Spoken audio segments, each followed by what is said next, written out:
Belə bir maraqlı natural ədəd sualının həllinə baxaq. 7, 8, 9, 10 ədədlərinə böldükdə qalıqda 1 alınan ən kiçik çox rəqəmli natural ədədi tapın. Ədədimiz A olsun. A-nı bunların hər birinə böləndə qalıqda 1 alınır. Yəni A-ya biz 7x üstəgəl 1, həmçinin 8y üstəgəl 1, 9z üstəgəl 1, 10k üstəgəl 1 deyə bilərik. Burada x, y, z, k natural ədədlər olacaq. 0 da ola bilər, amma 0 olanda o zaman A ədədimiz 1-ə bərabər olur. Amma bizdən çox rəqəmli olması tələb olunduğuna görə bunlar 0 ola bilməz. 0-dan böyük olacaq. Əgər biz hər tərəfdən 1 çıxsaq, onda nə alarıq? A çıx 1 bərabər 7x bərabər 8y bərabər 9z bərabər 10k. Yəni A çıx 1 nəyinsə 7 mislidir, nəyinsə 8, nəyinsə 9, nəyinsə 10 mislidir.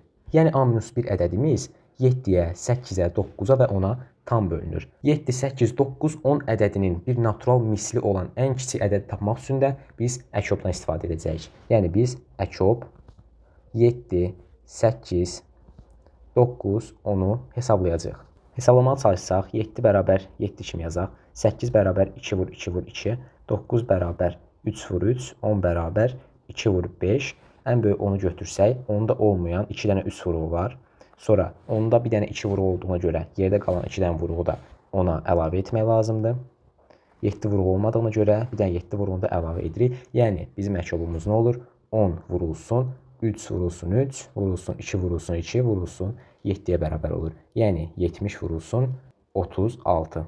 Bu da 2520-yə bərabərdir. Yəni biz A-1-in ən kiçik qiymətini tapdıq. O zaman A-nın ən kiçik qiyməti bərabər olacaq 2521-ə. Doğru cavabımız 2521-dir.